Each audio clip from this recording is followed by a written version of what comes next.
Welcome everyone, and thank you for joining our virtual voyage of the Aging and Memory Loss Roadmap Education Series. We are so grateful to have so many people here. My name is Nancy Koppelman, and I am the co-director of Community Outreach at the Center for Alzheimer Research and Treatment, also known as CART. Today we are presenting the third part, Roadmap to Caregiving. A little background, the Roadmap series is a four-part comprehensive program about aging and memory. Some of you may have attended the first virtual one in June and the second in July, or others at Brigham and Women's Hospital before COVID. The series is a culmination of our work in the community and at neighborhood health centers, where people frequently asked us to prepare a guide for those who are walking this challenging path. A few details. You should have all received your electronic companion guide for today's presentation. If not, please email us and we will send it to you. You will be muted for this presentation. If you have questions, please put them in the Zoom chat. We will also send you an evaluation form for today's program. Please complete. We value your feedback and sign up to join our education registry. I would also like to introduce today's speakers, Jeffrey Robbins and Judy Johanson. Jeffrey Robbins is a licensed clinical social worker in neurology at Brigham and Women's Hospital and a lecturer on neurology at Harvard Medical School. He is the first social worker to receive this academic appointment. Jeff has spent the last 35 years counseling individuals and families living with Alzheimer's disease,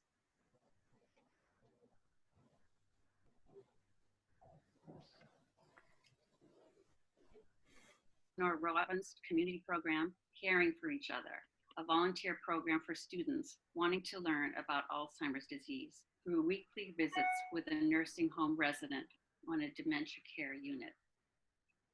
This program became the template for the creation of the Harvard College Alzheimer's Buddies program, a volunteer program for Harvard undergraduates, which in turn inspired the development of National Alzheimer's Buddies, also known as NAB, a nonprofit initiative involving college students.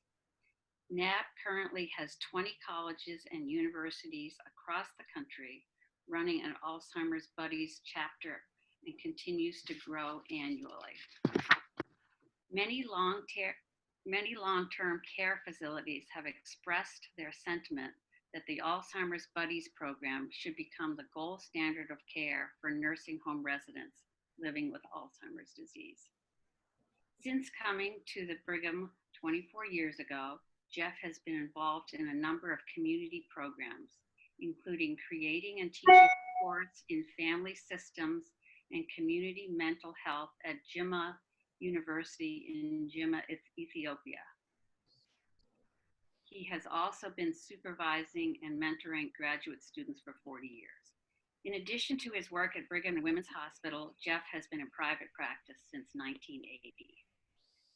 Judy Johanson was caregiver to her late husband, Steve, who was diagnosed with early onset at the age of 59. In the midst of his diagnosis, Judy and Steve faced the reality of this disease and found ways to create new legacies. By engaging in educational programs, becoming advocates for more research funding and better care for those living with dementia, participating in observational memory studies, brain imaging studies, and clinical trials, they found passion and purpose in their work together and believe this work has advanced their dream of a world without Alzheimer's. Steve's final gift to science was the donation of his brain. Judy chooses to share their story and experiences in the hope of helping others navigate their way through dementia. Now I am turning it over to Jennifer Trotter, our collaborator at the Global Alzheimer's Platform Foundation. Thank you, Nancy, and good afternoon. I'm Jennifer Trotter, Senior Manager of Recruitment and Program Services with the Global Alzheimer's Platform Foundation. I'm so happy to be part of this webinar, and I really applaud you all for taking the time to join us today. We're looking forward to a fantastic presentation. The Global Alzheimer's Platform Foundation is a nonprofit organization that was established in 2016 with the goal of seeking to speed up drug development for Alzheimer's disease. We have a network of over 80 research sites in the US and Canada, and they all work on AD research. We support these sites in their efforts. These sites all have to meet certain criteria to be part of the GAP network, and you are so fortunate to have one of our member sites here in the greater Boston area, the Center for Alzheimer Research and Treatment at Brigham and Women's Hospital.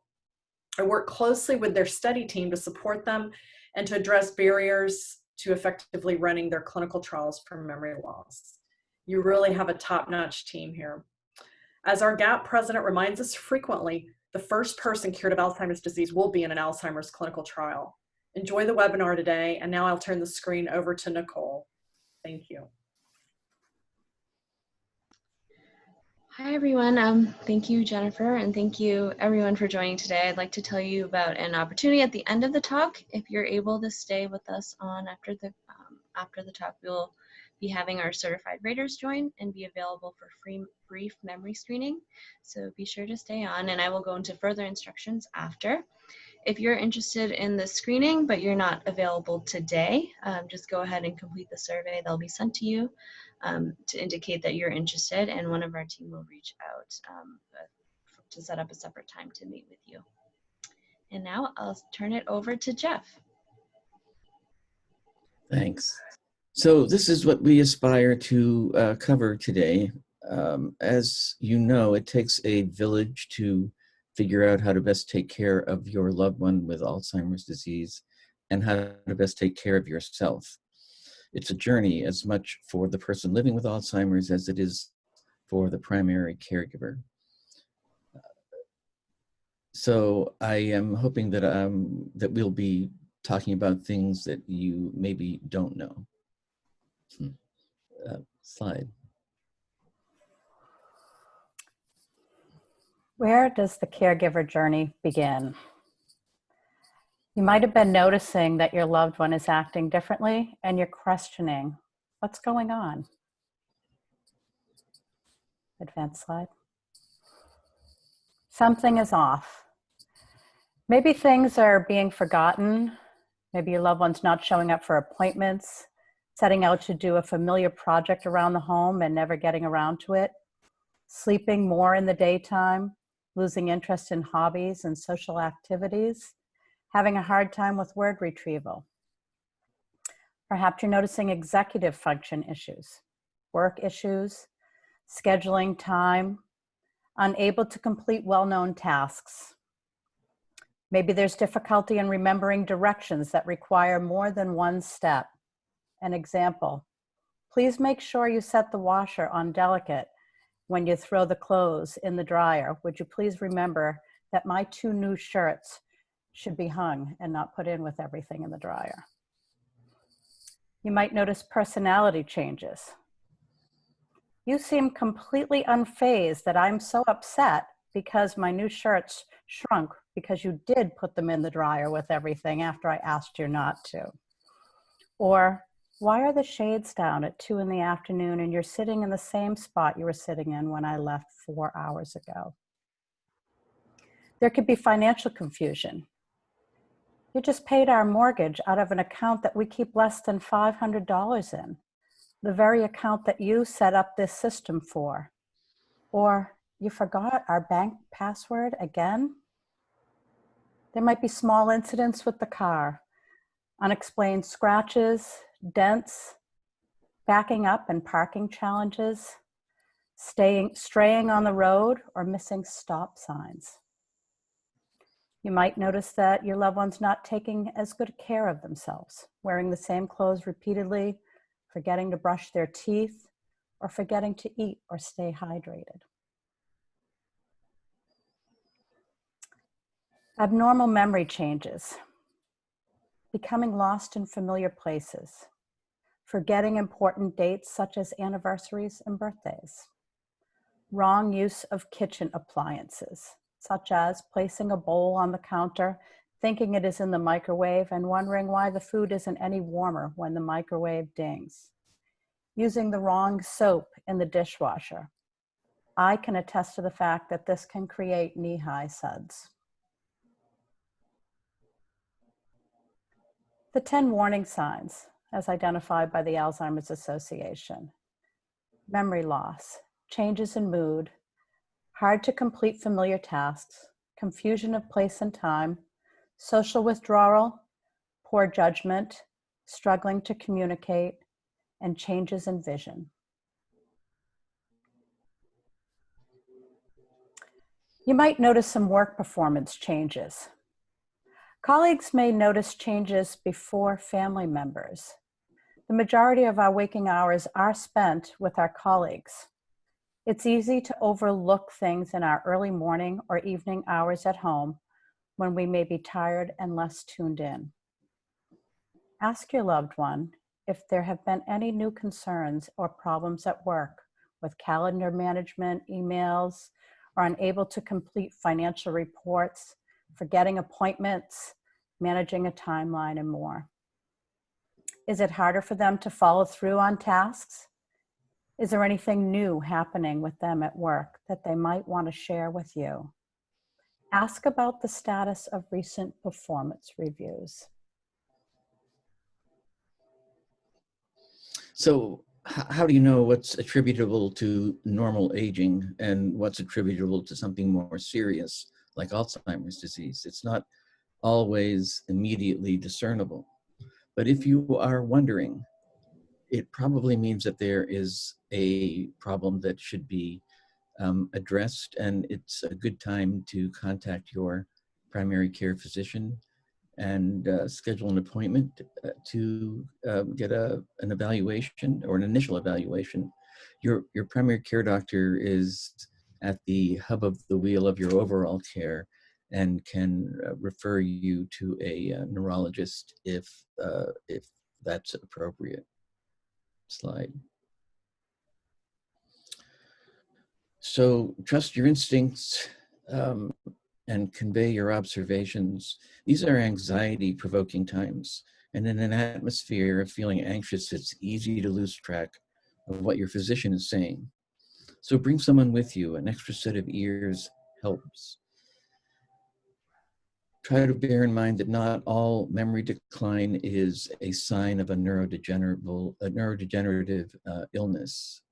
There are some forms of memory loss that look like it's dementia but can be reversible. For example, someone who drinks heavily over a long period of time can begin to exhibit symptoms that look like dementia. But if that person stops drinking, those symptoms go away and they revert back to baseline. Slide. Early diagnosis is really optimal for future planning. Having the diagnosis and having some information about what's coming down the road allows you to attend to some important chores, like getting important documents signed and getting a consultation from an elder law attorney. But it also gives a name to something that is troubling. I remember when my mother, I'm a secondary caregiver, when my mother had Alzheimer's and was sort of in the early stage of her illness, my brother commented to her, he said, "Mom, do you ever notice that sometimes your thinking is mushy?" And she just looked at him very perplexed because she had no idea what he was talking about. If he had said, "The problem that you're having is that you have Alzheimer's disease," it would have given a name to something and helped to ground her. It also provides the opportunity to have a more open dialogue with family and friends about what is going on.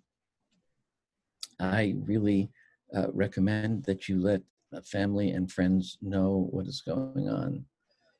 Remember, Alzheimer's disease is a disease. It is not symptomatic of someone's intelligence or capacity, and it should never be stigmatized. Slide. So managing family members is harder to do these days in the context of COVID-19, but it's important. It's important to get people informed and involved, including children and grandchildren. You know, our most common way now of being in touch with our loved ones is through things like Zoom or FaceTime. And the world's foremost experts on how to maneuver your way through this technology are your grandchildren who are 8 years of age or older. So include them in what is happening. Social isolation is one of the worst outcomes for people with Alzheimer's, and it is also completely depleting for the primary caregiver. And that is particularly true in this day and age. So it is important that you want to surround yourself and your loved one with essentially a wagon train of support. And it should start with family, but also include friends and colleagues.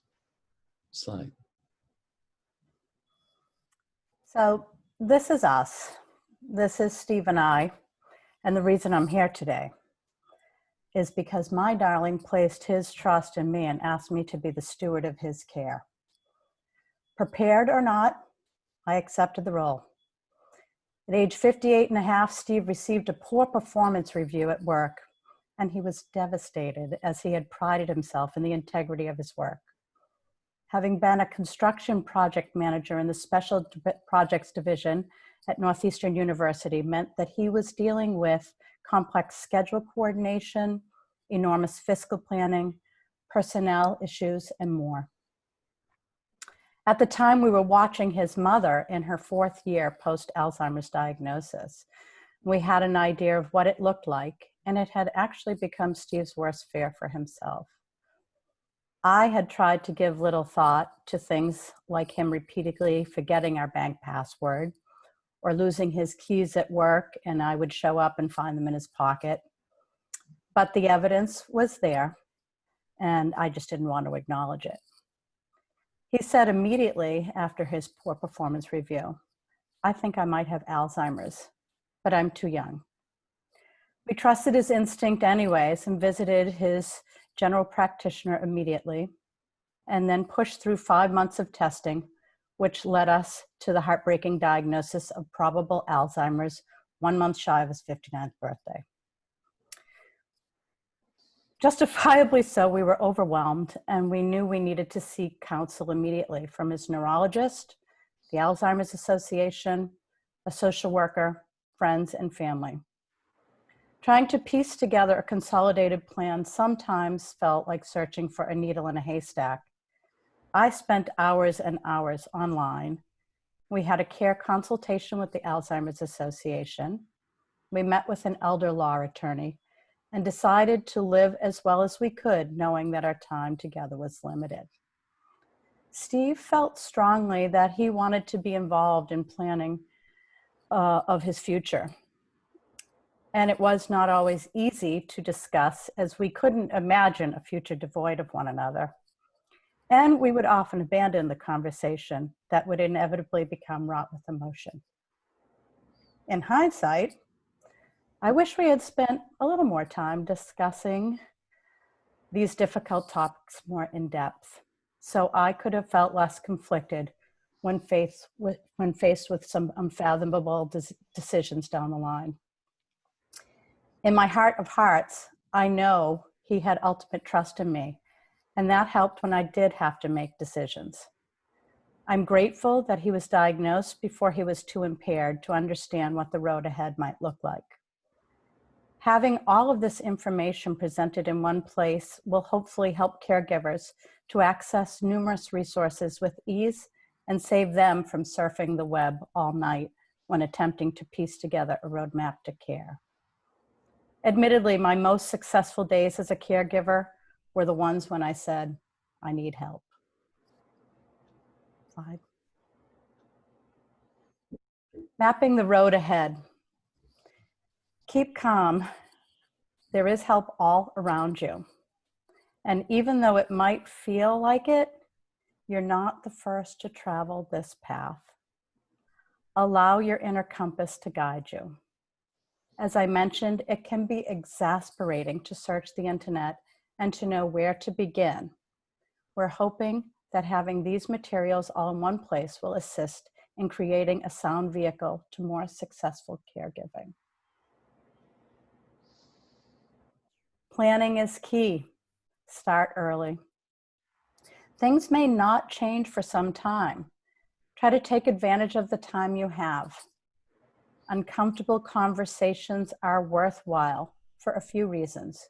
Your loved one can state their wishes while they're able, and you can then have better caregiving outcomes, and you can create a more comfortable and dignified plan for all.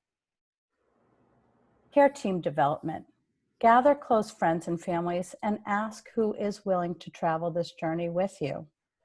Establish a mechanism to communicate the journey, such as caringbridge.org, a family blog site, a group text, etc.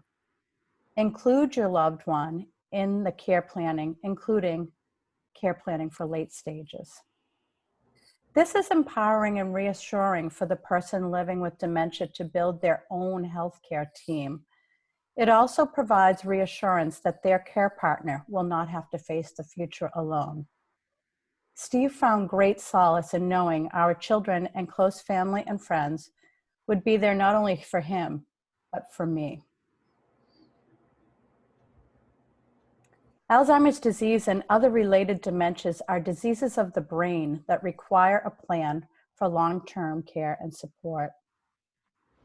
As a caregiver, you will need to determine who will provide support, what resources work for you, where can you find available resources, and how can you access those resources.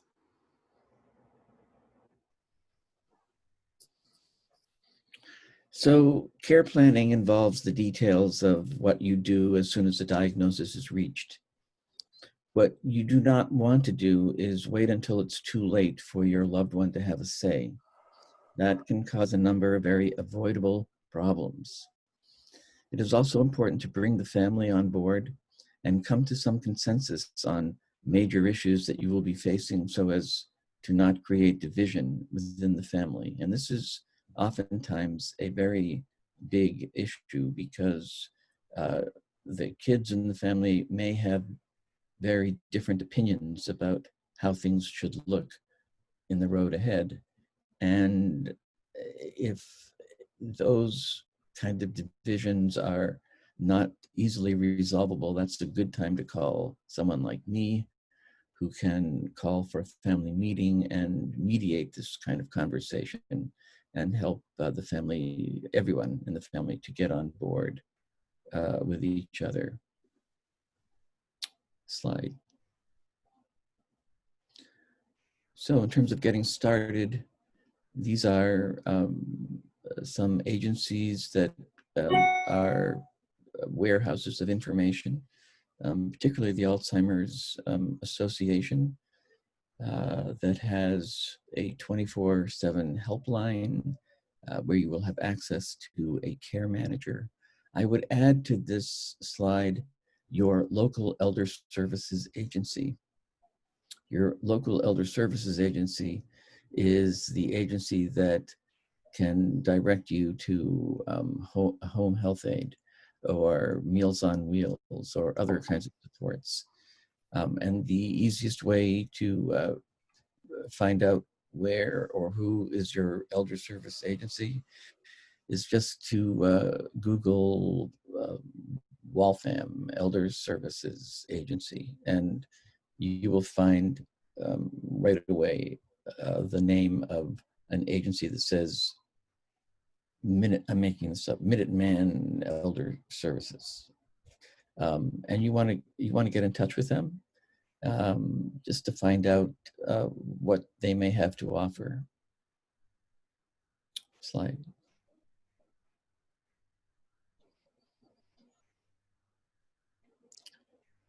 So, in terms of planning, there are some important documents that need to be put in place.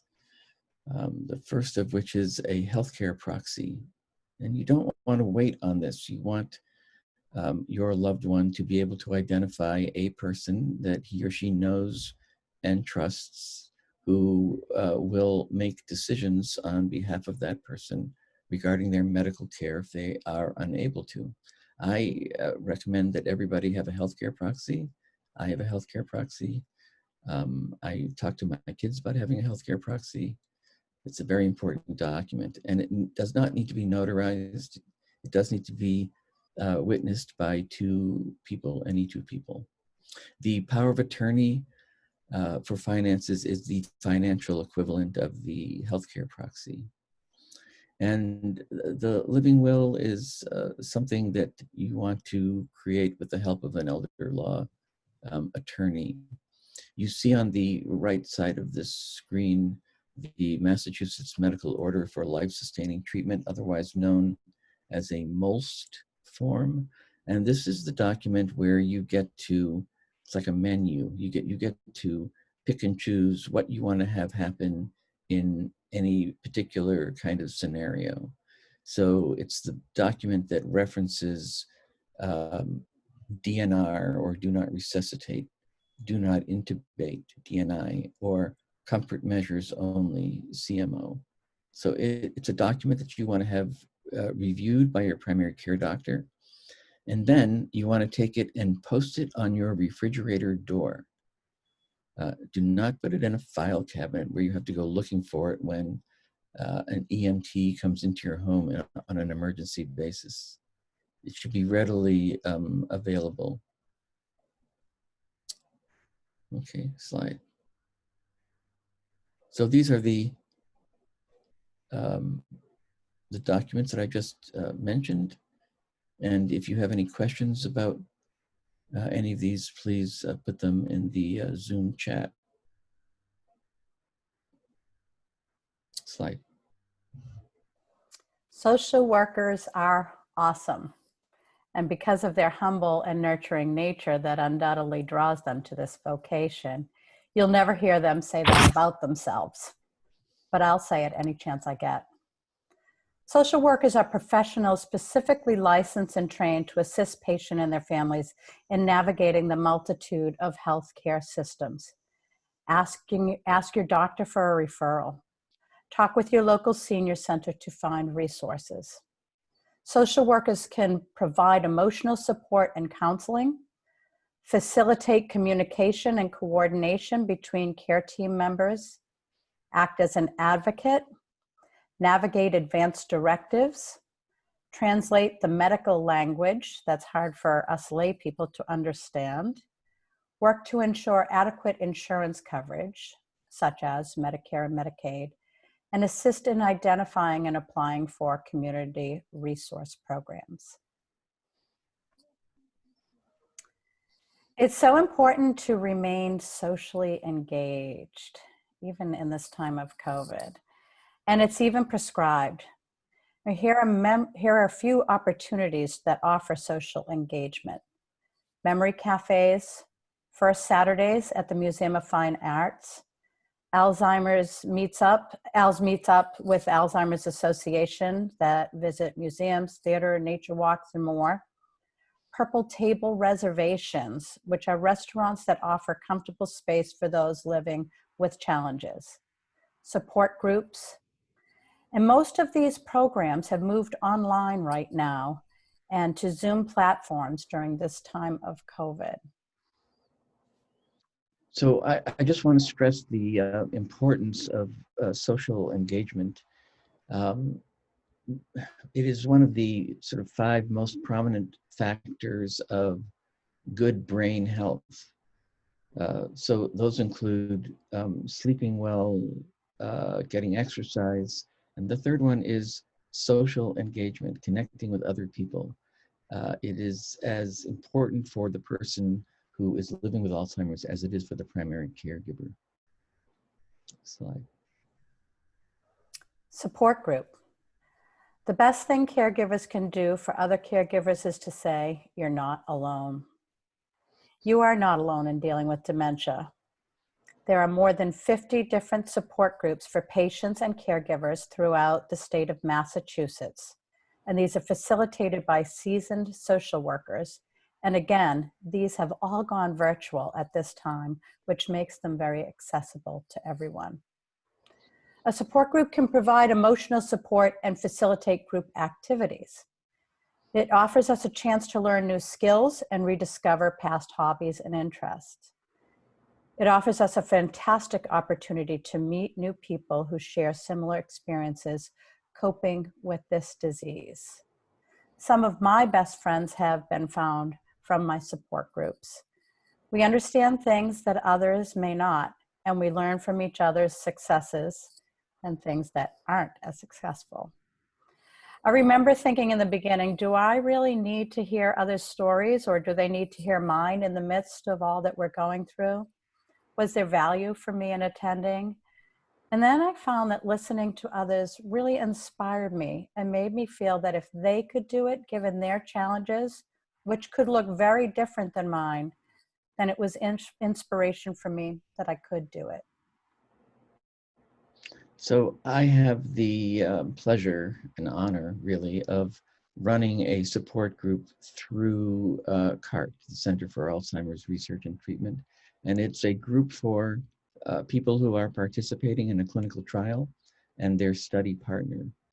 And what I hear often is that it is the place where people can talk without being self-conscious about what is happening in their world, what their worries are, and what information they need or have. I was at first worried when we stopped having our meetings at the hospital and started to do them remotely, but to my delight and surprise, the meetings grew much larger in terms of participation, because people that live far from Boston could just open up their computers and sign in, and there they were. So support groups are very, very important and helpful sources of help. Considering research participation, this is a very, very personal decision that happened to work well for us. It offered us an avenue for creating and leaving a legacy. Steve realized he would not be around to teach his grandchildren to sail, but through research, he taught them how to create hope from a terminal prognosis. It also was an activity we could do together. He was the participant and I was the study partner. We felt very good on the days we had our clinical and observational trial visits. It's literally the only way that a cure is going to be found. It can be very empowering to know that you're a valued contributor to future generations not having to deal with this disease.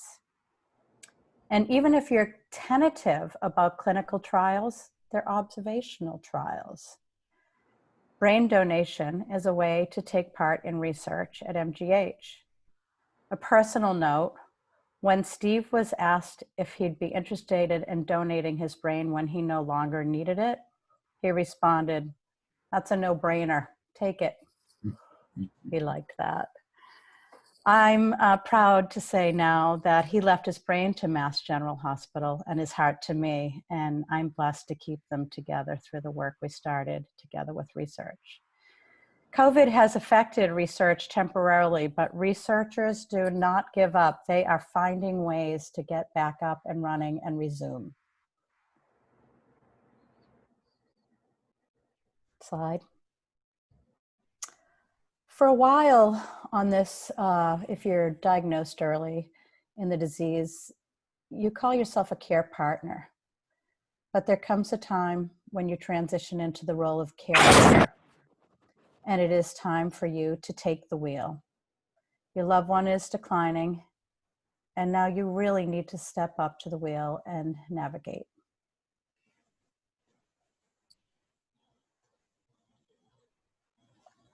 So as most of you know, as your loved one begins to progress through their illness, it becomes harder and harder for them to communicate well. And it is a huge invitation to get into needless struggles with your loved one. Saying things like, I told you that already, or you asked me that before, are not helpful. They will make the person living with Alzheimer's feel worse than they already do, and it won't accomplish anything. Keep in mind that the one domain that remains intact throughout the entirety of the illness is the emotional domain, and it is on that basis that you begin to learn to connect with your loved one. And we'll be talking about the sort of do's and don'ts of communicating with your loved one in a bit. Slide. Oh, I forgot to mention that a good book that addresses this whole area is How to Speak Alzheimer's. So self-care does not mean selfish. Taking care of someone with Alzheimer's is the hardest job there is, and in the absence of self-care, it's the fastest road to burnout that exists. Slide. So this is the airplane analogy. For those of you who have ever flown, you know that the flight attendant, before the flight takes off, instructs you to secure your own oxygen mask before you help your child. So the message is clearly that in order to take care of someone else, you have to first take care of yourself. And this is very true in life, but it's especially true in life with living with someone who has Alzheimer's. There is a danger that your world can become a smaller and smaller place if all you do is take care of your loved one. Slide. Medical and behavioral changes. Medications. Pay attention to the side effects that they may be causing your loved one and report them to your loved one's doctor. Sometimes just changing the time of intake can be helpful in alleviating side effects. As communication becomes more challenging, behavioral changes may occur as your loved one struggles to express their needs, desires, discomforts, and more. A caregiver must monitor the loved one's physical comfort. Check for pain, infection, full bladder, fatigue, hunger, hydration, elevated body temperature, and more. Avoid being confrontational or arguing about facts. Meet your loved one wherever they are. If Steve was in the middle of a hallucination, I tried to see through his lens and meet him there with my response. Sometimes successful, sometimes not. Redirect the person's attention. There were times when he'd say, I want to go home. And to this I would respond, give me 15 minutes to catch my breath and get us a cold drink and then we'll go. Or I'd say, wherever we are together, we are home. And I'd give him a hug. And usually this was enough of a distraction. Also, it's important to make sure you allow rest between stimulating events, such as holidays and weddings. These things can really cause stress to our loved ones with dementia that we might not think about. Slide. Care management. Establish a means of communication with your loved one's doctor to convey the challenges they're experiencing. Have a backup person who can also communicate any issues that arise.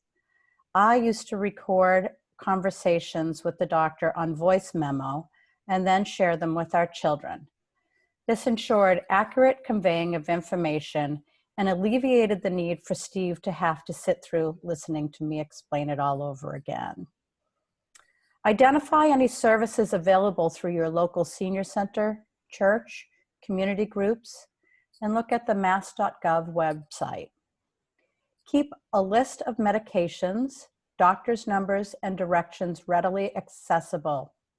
I kept Steve's in my notes app on my phone, so I always had that list with me. So these are the do's and don'ts that I was referring to before. And on the left side of this screen are things you never want to do, and alternative solutions to what you can do instead. Judy just talked about distract and redirect. It's an excellent strategy to intervene with someone who's perseverating on something and they can't get off of it. I went to visit my mother when she was in a nursing home, and I walked onto the unit that she lived on, and there was a very tall, burly man who I knew was a former captain of the police department, who was yelling at one of the nurses, and he was scaring the other residents. So I walked over to him and I said, "What's the problem, officer?" And he looked at me and he said, "That man is breaking the law." I said, "Let's go investigate." He nodded his head. We started to walk down the hall. And just as we were passing his room, which had a memory box on the outside, I stopped and said, "Look at this photograph of this young man. He looks so handsome. I mean, he sort of looks like you. Is that you?" And now he's looking at the memory box and he's trying to figure out who's who in that photograph. And by that time, he's already forgotten about what he was so upset about before.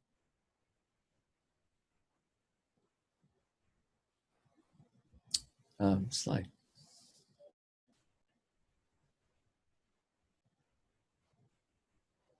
So this is sort of the hierarchy of sources of support that are available.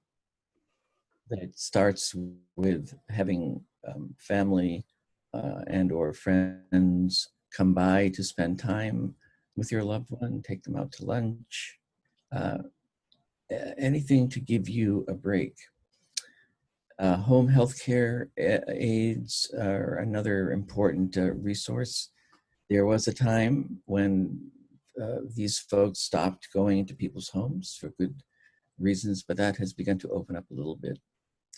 Adult daycare is also a huge resource, currently not available. And this goes down through until you come to placement at an assisted living facility or at a long-term care facility.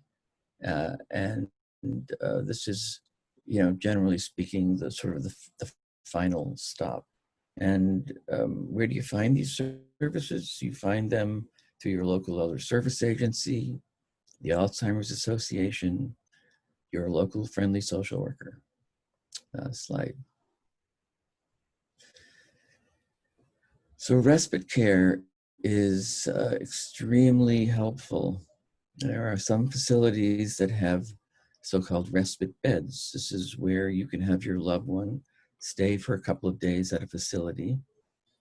And this accomplishes many things. It gives your loved one new opportunities for socialization and a little bit of practice and preparation for what may lie ahead. But equally as important, it provides some much needed respite for the caregiver. So your fears about doing this are completely unfounded, and I'll tell you why. Your loved one will survive this experience, but in the absence of availing yourself of this opportunity, it is questionable as to whether you will or not. Slide. Respite, emergency support, and care delivery programs. While Meals on Wheels is listed, I have found, especially because we dealt with younger onset Alzheimer's and our peer group tended to be younger, that people really wanted to help out and didn't always know what to do. Consider setting up a care calendar account or helping hands to have your community help with dinners, rides, and more. In the last few months that Steve was at home, our community provided us with a complete dinner each night. It was left in a cooler on our front porch so we wouldn't be intruded upon. And this alleviated me needing to shop, cook, and clean, was an enormous help, and allowed me to spend more time with Steve. I also want to highlight that Hilarity for Charity, it's now called HFC, created by actor Seth Rogen and his wife Lauren Miller, provides respite grants for caregivers in need. You can visit their website for more information. It's also a good idea to register your loved one with your local police department in case they ever get lost. I invited a police officer here, and Steve and I sat with the officer together, and it was a very pleasant visit. And again, it's better to be proactive rather than reactive. They will have knowledge of who your loved one is and a photo of them. All of these steps can save time in situations when time may be critical. Safe return and medical alert bracelets for you and your loved one. I remember one time in Harvard Square, I came out of a ladies' room in a crowded hotel and saw that Steve had moved from the place that I asked him to stay. He had gotten swept up in a crowd and walked down a flight of stairs. I found him quickly, and he told me he remained calm because he knew he had his bracelet.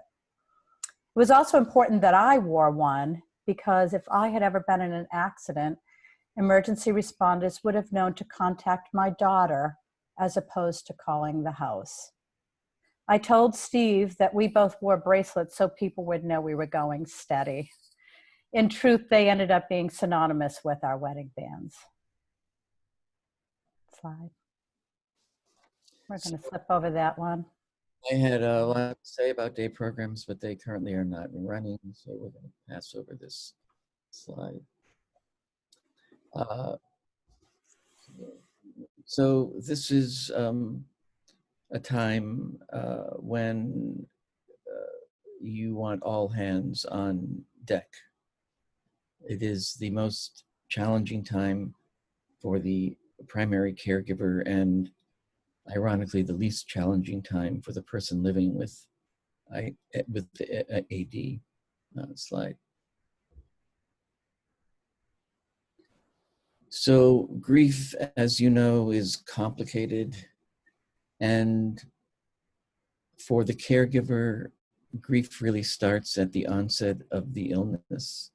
With every downward turn, it is like losing your loved one over and over again. And there are some types of meditation and therapy that are helpful in dealing with your grief, but it's grief that you will feel for a long time. Slide.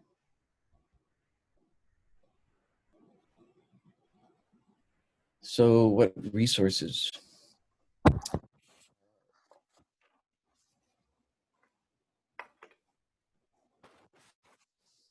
We have a bunch of slides on resources, and these are some suggestions. Oftentimes there is a question about your loved one's capacity to drive, and it can become a major issue. And you can avoid being the bad guy by suggesting or taking up the suggestion made by the neurologist that your loved one have a driver's safety evaluation.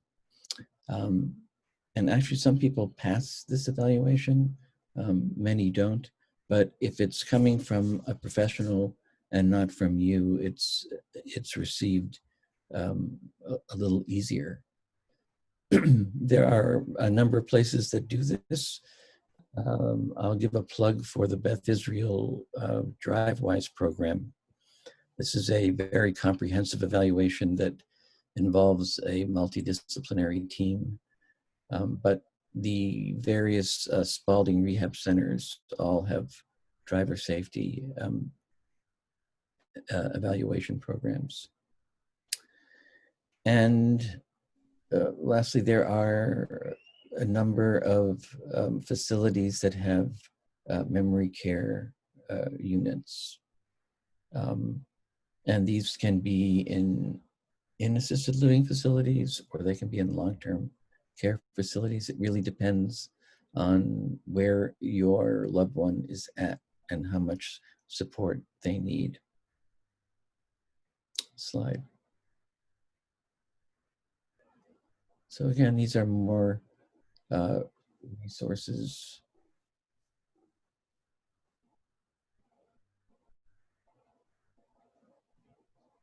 I have direct experience with Hebrew Senior Life. They're an excellent resource and have a number of programs that are available. But there are a number of these.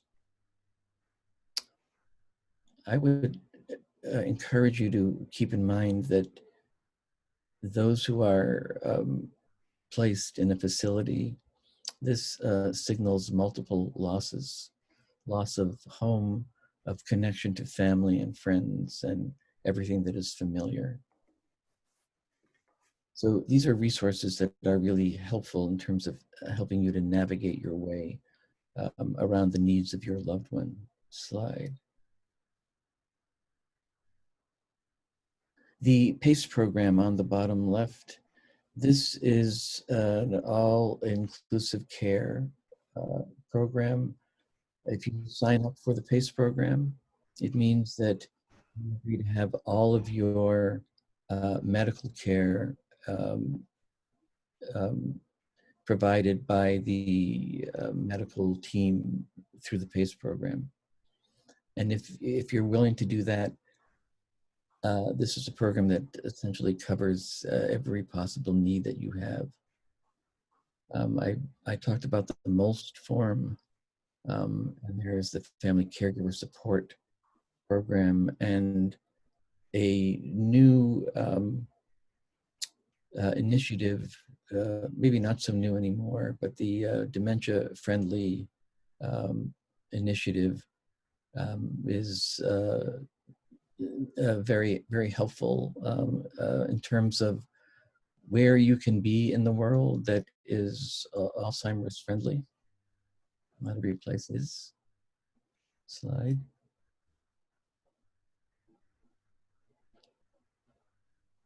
So a lot of these I've already mentioned. The Alzheimer's Family Support Center of Cape Cod is the essentially the wing of the Alzheimer's Association that exists on the Cape.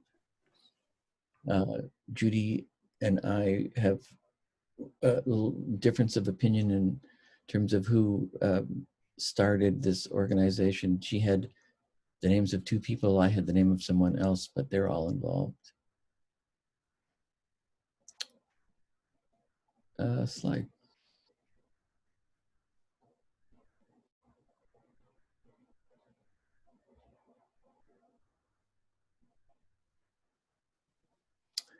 As we look at these resources, I just want to talk about the loss of your loved one.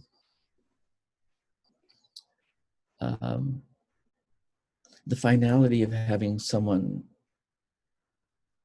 that you love and have loved for decades leave you is as significant a loss as if death had occurred suddenly.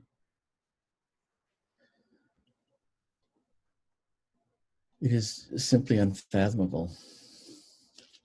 The good news is that there is life after Alzheimer's disease, and that life brings with it new challenges and new opportunities. The very best example of this that I know is seen in my amazing colleague, Judy Johanson, whose boundless optimism, enthusiasm, and energy is a model for us all. And she has sat here and talked about the most painful aspects of her life, which is such a giving and caring thing to do. Slide.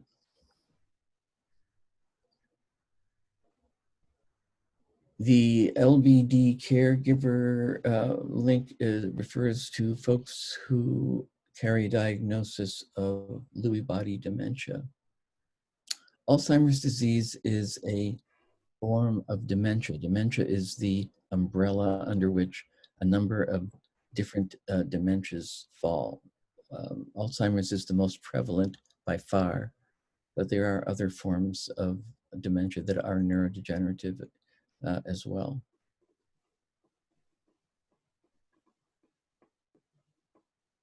Frontotemporal dementia is another.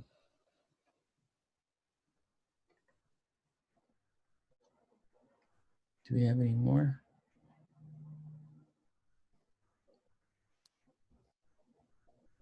Oh.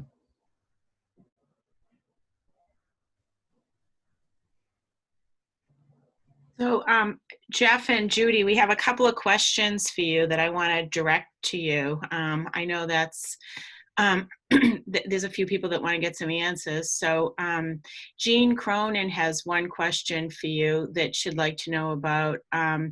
She wants to know how to find, engage a care manager. Does she need a doctor's referral for that? Is it an Alzheimer's Association resource? Can you help her with that question? So we have that one. Great question, Jean. Thank you for that.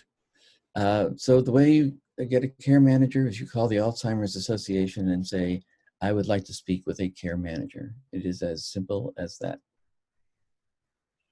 Great. And we also have a question from Angela Minure, and she's asking if a person has failed to set up an end-of-life health care document or financial documents prior to their diagnosis and is now in a particularly resistant stage of Alzheimer's disease, how can a caregiver help them to set up these documents, especially things like a will, end-of-life care guidelines? If the person with AD is too ill to understand why these documents need to be filled out, is it too late to take care of this? You want to address that? Me?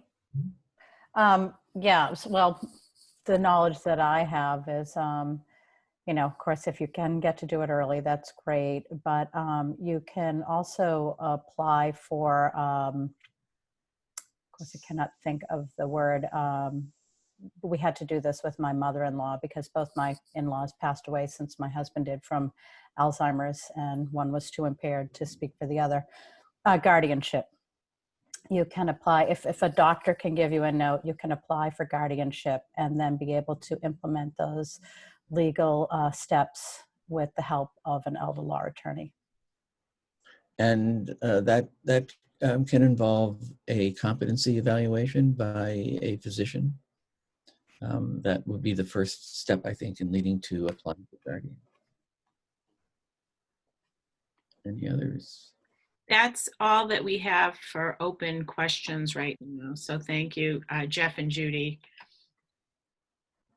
Thank you. All right, great. So thank you, everyone. That wraps up our presentation for today. Thank you to the speakers, and thank you for